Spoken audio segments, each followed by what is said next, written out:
स्वागत किया जाए ऐसा कम ही देखने को मिलता है। लेकिन वैशाली के भगवानपुर थाना क्षेत्र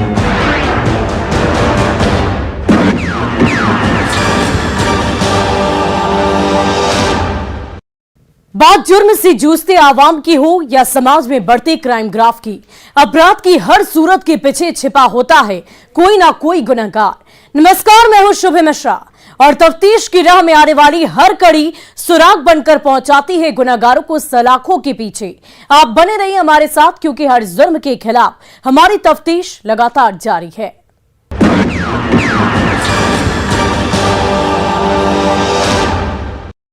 उस औरत की दो चेहरे थे। वो समाज और अपने ससुराल वालों की नजर में एक संस्कारी बहू थी, लेकिन बंद कमरे में अपने आशिक के लिए डार्लिंग थी, जो शादी के बाद मोहब्बत की राज को दफन कर दो रिश्तों को जी रही थी, ये सोचकर कि उसके पति को उसके राज के बारे में पता ना चले। लेकिन एक दिन दिल में दफन राज बेपर्दा हो गया और फूल कुमारी के पति नीतीश को सब कुछ पता चल गया। उसके बाद फिर क्या था? फूल कुमारी पूर्वी गांव में कुछ ऐसा ही नजारा देखने को मिला। जब बालेश्वर राय बिहार पुलिस इंस्पेक्टर पद से रिटायर होने के बाद गांव पहुंचे तो उनके स्वागत में एक भव्य सम्मान समारोह का आयोजन किया गया। इतना ही नहीं, फूल माला पहनाने के बाद उनकी आरती उतारी गई। साथ ही साथ गाजे बाजे के साथ अपने आशिक के साथ जेल की सेल में पहुंच गए। क्या है मोहब्बत के लिए डार्लिंग डेंजर गेम के पीछे की पूरी कहानी, इस रिपोर्ट में देखिए। परीक्षा सेंटर पर सुहाग को सरप्राइज गिफ्ट, एग्जाम ओवर और पति गायब। एफआईआर दर्ज और नीतीश की तलाश शुरू। 3 दिनों बाद मिली लावारिस हालत में लाश। बेवफा बीवी की डरावनी कहानी।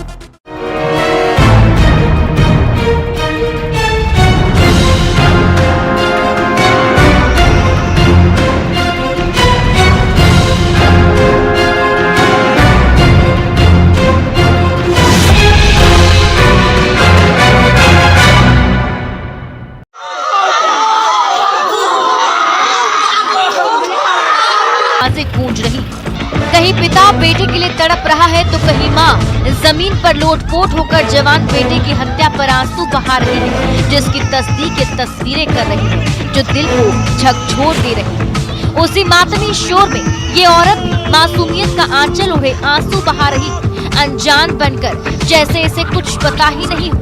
लेकिन खुलासे के बाद इसके चेहरे से नकाब उतर गया है और ये बैड बहू बन गई। इस औरत के साथ साथ पुलिस ने 2 अन्य आरोपियों को भी गिरफ्तार किया, जो इस औरत के इशारों पर कत्ल जैसे संगीन अपराध को अंजाम दिया था, जिसका नाम है फूल कुमार, जो मृतक नीतीश की पत्नी है। बताएंगे पूरी कहानी, लेकिन उससे पहले पुलिस ने जो कुछ कहा है वो सुन लीजिए। घटना हुई थी 3 दिन पहले, जिसमें एक व्यक्ति को कॉलेज के सामने से कुछ व्यक्ति उसको अपने साथ ले गए थे और बाद में हम लोग को सूचना मिली थी कि वो अपने घर से गायब है। इस पर तत्काल रतनपुर थाना में अपहरण करने की एफआईआर दर्ज कराई गई थी और इस घटना को गंभीरता से लेते हुए एसडीपीओ सदर के नेतृत्व में एक टीम का गठन किया गया था। इस टीम में एसएचओ रतनपुर और हमारे अन्य अच्छे पुलिसकर्मी थे। टीम अपना लगातार काम कर रही थी। कल इसमें एक बड़ा खुलासा हुआ है। इस घटना में शामिल 2 अभियुक्तों की गिरफ्तारी की गई है। ये मृतक है नीतीश, इसकी जो पत्नी है उससे प्रेम प्रसंग चल रहा था। इसमें से एक मुख्य अभियुक्त जयप्रकाश पंडित का। सुन लिया आपने, इश्क की साजिश में लिपटी मर्डर की इस पहेली को समझने के लिए वक्त के पन्नों को पलटना पड़ेगा। जहां से कातिलाना इश्क की शुरुआत हुई थी, वो तारीख थी 2 दिसंबर 2022। इसी दिन बेगूसराय जिले के टंडारी थाना क्षेत्र के बल्हा निवासी अरुण कुमार महतो का पुत्र नीतीश कुमार अपनी नई नवेली बीवी फूल कुमारी को स्नातक की परीक्षा दिलाने के लिए बेगूसराय के जीडी कॉलेज लेकर आया था। पत्नी फूल कुमारी परीक्षा देने हॉल में चली गई और नीतीश एग्जाम सेंटर के बाहर बैठकर परीक्षा खत्म होने का इंतजार करने लगा। इसी दौरान कुछ अपराधी आए और नीतीश को किडनैप करके चले गए। पत्नी परीक्षा देकर बाहर निकली तो देखी कि उसका पति नीतीश गायब है। उसने उसे कॉल किया, लेकिन उसका मोबाइल नंबर बंद था। उसके बाद इसने अपने ससुराल वालों को फोन किया और पूरी कहानी बताई। जिसको सुनने के बाद परिजन के होश उड़ गए। उसके बाद परिजन आनन फानन में सेंटर पर पहुंचे और नीतीश की पत्नी फूल कुमारी को लेकर सीधे थाने गए, जहां पुलिस ने फूल कुमारी के बयान पर उसके पति नीतीश के अपहरण का केस दर्ज किया, जिसमें फूल कुमारी ने आरोप लगाया था कि स्कॉर्पियो सवार 4 बदमाश आए थे जो हथियार से लैस थे और नीतीश को अगवा करके चले गए। फूल कुमारी की शिकायत पर पुलिस मामले की जांच में जुट गई। 2 दिन का वक्त गुजर गया, लेकिन नीतीश का कोई सुराग हाथ नहीं लगा। इधर परिजन भी बेचैन थे। नाते रिश्तेदार को फोन करके नीतीश की जानकारी जुटा रहे थे, लेकिन उन्हें भी कोई सुराग हाथ नहीं लगा। इसी दरमियान 5 दिसंबर की रात नीतीश की लाश मिली। पत्नी परीक्षा हॉल में गई, उसके बाद से वो गायब है और 3 से 4 बजे के बीच हम लोग को उसकी पत्नी मैंने फोन करके बताया कि ऐसे ऐसे बात है। उसी दिन से हम लोग थाना प्रभारी को बोले, थाना प्रभारी भी अपना लगे हुए थे काम, ऐसा ना है कि ना, लेकिन आज की डेट में डेड बॉडी मिला। कल जब गिरफ्तारी हुई इन दोनों की, तो पूछताछ में जो जानकारी मिली, उसके बाद टीम ने शाहपुर कमाल थाना एरिया में उस जगह पे छापेमारी की, तो उस व्यक्ति नीतीश की बॉडी को पुलिस ने बरामद कर लिया है। जिस मफलर से इन लोगों ने ये हत्याकांड अंजाम दिया था, वो भी पुलिस ने बरामद कर लिया है, और जिस मोटरसाइकिल से ये लोग शहर से इसको बैठा के ले गए थे, उसको भी पुलिस ने बरामद कर लिया है। शव मिलने से पुलिस ने बिना देर के परिजनों को लाश मिलने की खबर की, जिससे सुनते ही परिजनों के पांव तले जमीन खिसक गई। किसी तरह हिम्मत जुटाकर परिजन मौके पर पहुंचे। उसके बाद क्या, शव को देखते ही चीख पुकार और चित्कार की आवाजें गूंजने लगी। उस दुख की घड़ी में नीतीश की पत्नी फूल कुमारी भी अपने सुहाग की मौत पर आंसू बहा रही थी, दिल में गहरा राज दफन किए ताकि किसी को उस पर शक ना हो। शव मिलने के बाद उसने नई कहानी गढ़ी और अपने मायके वालों को बताया कि नीतीश के सौतेले भाइयों ने जमीन को लेकर उसके पति नीतीश की हत्या की साजिश रची है। जमीन विवाद में ही नीतीश को अगवा करके मौत के घाट उतारा गया है। परिजन फूल कुमारी के झांसे में आ गए और वही बात करने लगे।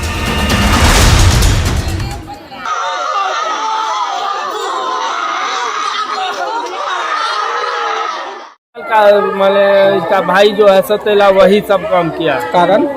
कारण ये तो अभी हमको जानकारी नहीं है। जो पत्नी बताई थी? हाँ, पत्नी यही है उसका। क्या बताई थी कारण? कि मेरा भाई सतेला जो है इनको मारा। गाड़ी में आई है, उसको उधर ही हम गाड़ी में छोड़ दिए, गेट पे गाड़ी है। तो क्या लगता है इसका मर्डर कौन करवाया होगा? उसकी पत्नी भी बोल रही है मेरा भाई ही करवाया है। पत्नी बोल रही है? हाँ, पत्नी भी बोल रही है कि मेरा भाई ही करवाया है, उसका सौतेला भाई है। अच्छा, जमीन के चक्कर में ही हुआ है। जमीन के चक्कर? हाँ, जमीन के चक्कर में। परिजनों की बात सुनकर पुलिस भी थोड़ी देर के लिए दिग्भ्रमित हो गई, लेकिन हौसला नहीं हारी।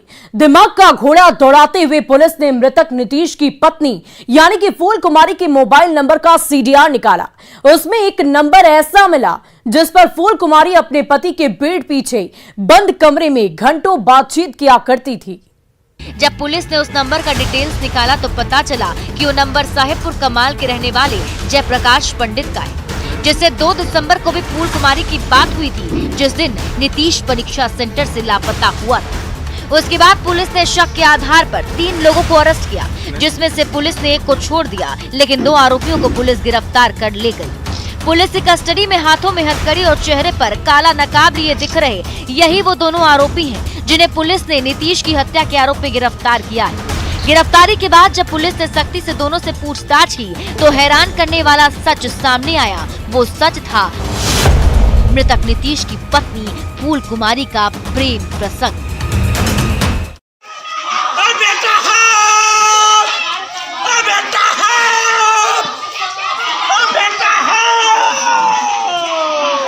क्योंकि पूछताछ में जो घटना का कारण पता चला है वो ये है कि जो ये मृतक है नीतीश, इसकी जो पत्नी है उससे प्रेम प्रसंग चल रहा था। इसमें से एक मुख्य अभियुक्त जयप्रकाश पंडित का। सुन लिया आपने, जयप्रकाश पंडित का फूल कुमारी से प्रेम प्रसंग चल रहा था, जिसे समझने के लिए फिर से फूल कुमारी की मोहब्बत के पन्नों को पलटना पड़ेगा। 3 साल पहले पुलिस की माने तो खगड़िया जिले के रमुनिया के रहने वाली फूल कुमारी का बेगूसराय के जीडी कॉलेज में स्नातक में एडमिशन हुआ था। तब फूल कुमारी कुंवारी थी, उसकी शादी नहीं हुई थी। उसी जीडी कॉलेज में बेगूसराय जिले के साहेबपुर कमाल का रहने वाला जयप्रकाश पंडित भी पढ़ता था। कॉलेज आने जाने के दौरान दोनों की नजरें चार हुई और दोनों ने झुकी नजरों से एक दूसरे को अपनी मोहब्बत का एहसास कराया। उसके बाद दोनों के बीच नजदीकियां बढ़ गई, जो दोस्ती में बदल गई, जो आगे चलकर प्यार में तब्दील हुई। उसके बाद दोनों कॉलेज जाने के बहाने एक दूसरे से चोरी छिपे मिलने लगे और जीडी कॉलेज के परिसर में मोहब्बत के फूल खिलने लगे। जब परवान चढ़ा तो दोनों एक जिस्म दो जान बन गए। ये सिलसिला चल ही रहा था कि फूल कुमारी के परिजनों ने उसकी शादी बेगूसराय जिले के रहने वाले अरुण कुमार महतो के पुत्र नीतीश कुमार से तय कर दी और मार्च 2022 में फूल कुमारी शादी के बंधन में बंध गई और दिल में गहरा दर्द लिए नीतीश के साथ जिंदगी के नए सफर पर निकल गई। लेकिन फूल कुमारी का दिल अभी भी जयप्रकाश के लिए धड़क रहा था। कितना दिन पहले शादी किए थे? 10 तारीख को तो 6 महीना हाँ? 10 तारीख को तो 6 महीना होते। 6 महीना। तो क्या पहले से लग रहा था आप लोग का ऐसा होगा? हाँ, कितना पहले वह दिन से लगे। किडनैप कब किया था? 2 तारीख। हाँ? कहाँ मिला लाश? पता नहीं कहाँ मिला। शादी के बाद भी वो जयप्रकाश को नहीं भुला पाई थी। ससुराल में संस्कारी बहू का आंचल ओढ़े अपने पति के पीठ पीछे जयप्रकाश से फोन पर प्यार भरी बातें करने लगी, बंद कमरे में इश्क फरमाने लगी, जिसकी भनक नीतीश को लग गई। उसके बाद फूल कुमारी के पति नीतीश के दिल में बेवफाई और धोखे की आग धधक उठी। उसने पत्नी से पूछताछ की, लेकिन उसने इनकार कर दिया। लेकिन उसने अपने आशिक को सब कुछ बता दिया। लेकिन अपने आशिक को इस बात की जानकारी दे दी, जिसे लेकर जयप्रकाश और नीतीश के बीच बाहर में मारपीट हुई। जब फूल कुमारी को लगा कि उसके बंद कमरे का राज खुल गया, तो वो 7 फेरों के रिश्तों से निकलकर अपने आशिक को चुन चुकी थी और पत्नी से डार्लिंग बन गई। उसके बाद नीतीश को रास्ते से हटाने के लिए खौफनाक साजिश रची गई और पूरी प्लानिंग के साथ उसे 2 दिसंबर को अंजाम तक पहुँचा दिया गया। जिस व्यक्ति की हत्या हुई है उसको जानकारी लग गई थी इन सब चीज़ों की, तो उसने इन लोगों को बुला के इनके साथ मारपीट भी की थी। पूछताछ में ये पता चला है कि इसी चीज़ से का बदला लेने के लिए, और इन लोगों को भी कहीं ना कहीं डर था कि जो प्रेम प्रसंग की बात पता चली है पति के द्वारा इन पर भी कोई कार्रवाई हो सकती है, उसी को चलते इन लोगों ने ये षड्यंत्र रचा और 2 तारीख को ये लोग उसको शहर में एक जगह कॉलेज के बाहर से पहला फुसला के अपने साथ में ले गए।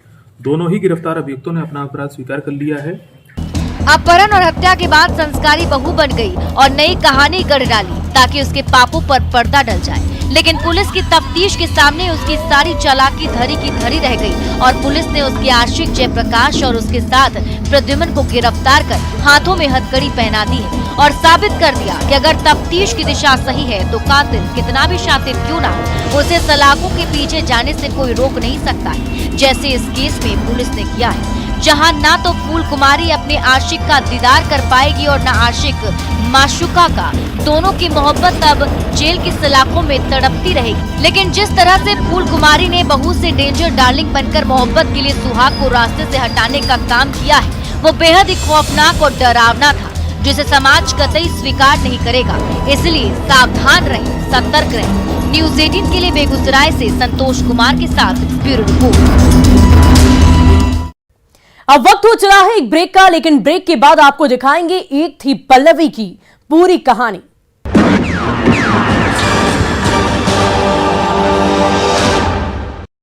+67 Chrome।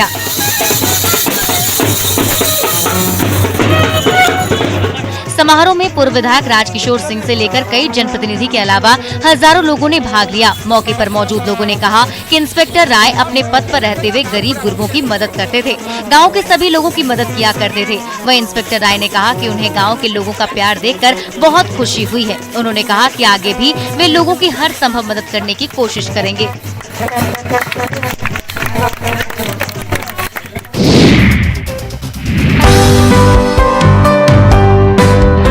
बिहार का एक ऐसा गांव जहां हर घर के लोग पीढ़ी दर पीढ़ी रेलवे में नौकरी करते आ रहे हैं और यही वजह है कि अधिकांश लोग अपने गांव से बाहर रहते हैं और इनके घरों में ताला लगा रहता है।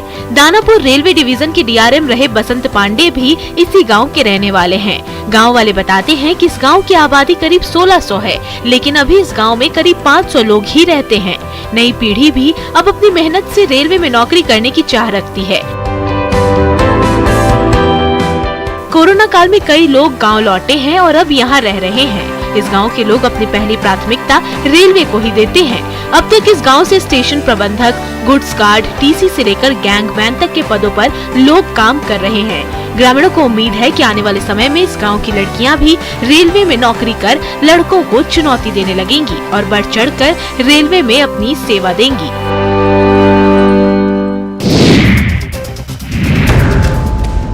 नवादा से एक मंदिर में मामूली बात को लेकर मारपीट का मामला सामने आया है। बताया गया है कि किसी बात को लेकर कुछ आदमी आपस में ही भिड़ गए। खास बात यह है कि मारपीट की ये घटना सीसीटीवी में रिकॉर्ड भी हुई है। इन तस्वीरों में एक आदमी को कुछ लोग पीटते दिखे। मारपीट की ये घटना मंदिर के अंदर और बाहर दोनों जगह हुई। पहली तस्वीर मंदिर के बाहर की है, जहाँ दो आदमियों के बीच कहासुनी हो रही थी। तभी एक आदमी दूसरे को पीछे से धक्का देकर थप्पड़ मारते दिखा। इस दौरान पिटाई खा रहा आदमी वहां से जाने लगा। तभी एक और आदमी आते दिखा, फिर दोनों मिलकर उसे ताबड़तोड़ थप्पड़ मारने लगे। इस दौरान पिटाई खा रहा आदमी मंदिर के अंदर भाग गया, लेकिन दोनों आरोपी मंदिर के अंदर भी उस पर ताबड़तोड़ थप्पड़ मारते रहे और उसे धक्का देकर नीचे गिराते दिखे। इसके बाद वो आदमी बचने के लिए मंदिर के बाहर भागने लगा। तब भी दोनों आरोपी उसके पीछे दौड़कर मंदिर के बाहर आ गए और उसके ऊपर थप्पड़ मुक्का बरसाते रहे। हालांकि तब तक आसपास के लोग वहां जुट गए और बीच बचाव की कोशिश करते हुए नजर आए। पूर्णिया के बायसी प्रखंड के शहीदुल इस्लाम बड़ा रेहुआ मदरसा में जांच के लिए पहुंची स्थापना डीपीओ के सामने ही दो पक्ष आपस में भिड़ गए और जमकर हंगामा और मारपीट किया। तस्वीरों में देखा जा सकता है कि कैसे दोनों पक्ष आपस में मारपीट कर रहे हैं, लात घूंसे बरसा रहे हैं। लोग काफी देर तक लड़ते झगड़ते रहे। बताया जा रहा है कि इस दौरान जमकर गाली गलौज भी हुई। वहीं भारी हंगामे की वजह से जांच टीम वापस लौट गई। डीपीओ देवनंदन ताती ने कहा कि मदरसा के हेड मौलवी पर सचिव का जाली हस्ताक्षर करने और अवैध निकासी और एमडीएम में गड़बड़ी का आरोप लगा था। इसकी जांच करने के लिए वो लोग शाहिदुल इस्लाम मदरसा पहुंचे थे और उनके सामने ही दो पक्ष आपस में भिड़ गए, जिस कारण वो लोग जांच नहीं कर पाए। इसकी रिपोर्ट वो अधिकारी को देंगे। वहीं बायसी एसडीएम कुमार तोसी ने कहा कि जांच टीम के सामने हंगामा की सूचना उन्हें भी मिली है, वो इसकी जांच करवाकर जरूर कार्रवाई करेंगे।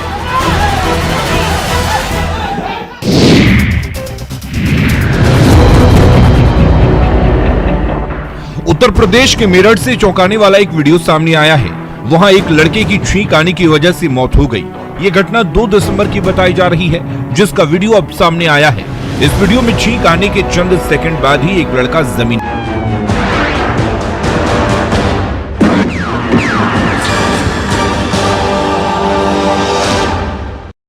ब्रेक के बाद एक बार फिर आपका स्वागत है।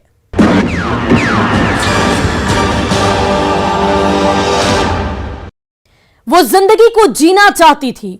आंखों में उम्मीद लिए बीआईटी मेसरा की सीढ़ियों को चढ़कर अपने मां पिता का नाम रोशन करना चाहती थी, लेकिन 6 दिसंबर को उसके हसीन सपनों को किसी की बुरी नजर लग गई और पल्लवी की जिंदगी एक लाश बनकर रेलवे ट्रैक पर बिछ गई। खूबसूरत और हसीन पल्लवी एक थी पल्लवी बन गए। लेकिन सवाल यह था कि पल्लवी का कातिल आखिर कौन है? क्या मोहब्बत में पल्लवी का मर्डर हुआ है? लेकिन जवाब किसी के पास नहीं है। परिजनों की जुबान पर पीयूष तिवारी का नाम जरूर गूंज रहा है। क्या है बीआईटी मेसरा की छात्रा की मर्डर मिस्ट्री? इस रिपोर्ट में देखिए।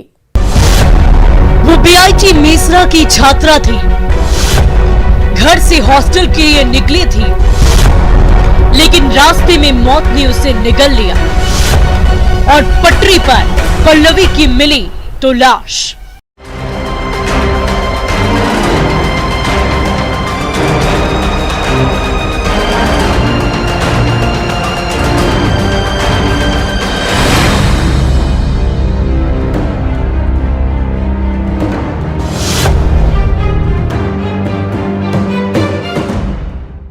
ये खूबसूरत तस्वीरें जिंदगी के सुखद लम्हों की है, जिसे बीआईटी मेसरा की छात्रा पल्लवी जीना चाहती थी। पढ़ लिख कर मिसाल बनना चाहती थी, कामयाबी की सीढ़ियों को चढ़ना चाहती थी, अपने खूबसूरत सपनों को जीना चाहती थी, ठीक वैसे ही जैसे अपने कमरे को संवार रखी थी। अपने माता पिता का नाम रोशन करना चाहती थी, हंसी खुशी जिंदगी जीना चाहती थी। लेकिन उसकी खुशी और सपनों को किसी की बुरी नजर लग गई और वो काल की गाल में समा गई और लाश बनकर रेलवे ट्रैक पर पड़ी मिली। जी हाँ, पल्लवी की लाश राजधानी रांची के नामकुम प्रखंड के टाटी सिलवे थाना क्षेत्र के आरा गेट डेयरी फार्म स्थित रेलवे ट्रैक के पास मिली थी। तस्वीरों में हसीन, खूबसूरत और खुश मिजाज दिखने वाली पल्लवी खून से लथपथ मिली थी। राहगीरों ने रेलवे ट्रैक पर लड़की की लाश को देखा तो उसके बाद पुलिस को खबर किया। सूचना मिलते ही पुलिस भी मौके पर पहुंच गई और शव को कब्जे में लेते हुए छानबीन में जुट गए। आसपास के लोगों से पूछताछ करने लगी तो पता चला कि रेलवे ट्रैक पर पड़ा शव मोरहाबादी कुसुम विहार के रोड संख्या 9 निवासी विजय राम की 17 साल की बेटी पल्लवी कुमारी का है, जो बीआईटी मेसरा की छात्रा थी। उसके बाद पुलिस परिजनों को फोन करके पल्लवी की लाश मिलने की सूचना दी। बेटी की मौत की खबर सुनते ही घर वालों के पांव तले जमीन खिसक गए। परिवार में चीख पुकार और चित्कार की आवाज गूंजने लगी। किसी तरह हिम्मत जुटाकर परिजन मौके पर पहुंचे, जहां पोस्टमार्टम के बाद पुलिस ने पल्लवी के शव को परिजनों को सौंप दिया। लेकिन जहन में कई सवाल कौंध रहे थे। सवाल ये कि पल्लवी की हत्या किसने की है? क्या पल्लवी की किसी से कोई दुश्मनी थी? अगर नहीं तो क्या प्रेम प्रसंग में पल्लवी का मर्डर हुआ है? अगर नहीं तो क्या दोस्तों ने साजिश रची है? लेकिन जवाब किसी के पास नहीं था। लेकिन परिजनों ने पीयूष नाम के एक लड़के पर हत्या का आरोप जरूर लगाया है। मृतका के परिजनों का कहना है कि पल्लवी की हत्या की गई है। आरोपी को भी सजा मिलनी चाहिए। बीआईटी मेसरा की होटल मैनेजमेंट की छात्रा पल्लवी कुमारी की मौत हो जाती है। पूरे मामले में हालांकि पुलिस इन्वेस्टिगेशन कर रही है। फिलहाल हम उनके घर में पहुंचे हैं। ये पल्लवी का कमरा है। देख सकते हैं कि किस तरह से पूरे कमरे को पल्लवी ने संवार कर रखा हुआ है। तमाम चीज़ें जो हैं, जो पल्लवी को पसंद थी, तमाम चीज़ें इस वक्त कमरे में मौजूद हैं। परिजन भी यहाँ पर मौजूद हैं। देख सकते हैं कि पल्लवी की तस्वीरों को लेकर परिजन जो हैं वो अपनी बच्ची को निहार भी रहे हैं। लेकिन साथ ही उनका कहना है कि मामले में जो आरोपी हैं उन्हें सजा मिलनी चाहिए। पूरा मारा है, पूरा कपड़ा फाड़ के मारा है, पूरा पेट फाड़ दिया है, पूरा कमर का हड्डी जो पीछे का है ना, ये वाला पूरा फाड़ दिया है। माथा का मगज जो है ना पूरा दिख रहा था सर। ऐसे हम लोग उठाए ना पूरा हाथ घुस गया। जानते हैं ऐसे मेरा बच्चा। क्या अब क्या चाह रही हैं आप लोग? मतलब हम नहीं सर, हमको खाली लड़का को हमको ला करके दीजिए। हम लोग जो करना है उसको हमको पेट्रोल छीट के उसको आग लगा के हम लोग सारा दुनिया घुमाएंगे। कुछ ऐसा बात नहीं बोला था। घर में हम लोग किसी की जानकारी नहीं है। ऐसा अगर हम लोग को जानकारी कर रहा था तो अपना बच्चा हम लोग अपना घर में सावधान कर लेते, लेकिन ऐसा कुछ आगे से बात नहीं था। कुछ नहीं। हम भी उतना नहीं जानते थे लड़का से कहाँ हो गया उसका, दोस्ती हम भी नहीं जान रहे हैं। पीयूष नाम है ना, पीयूष मैया पीयूष तिवारी है। हम नहीं जाना है, नहीं जानते थे।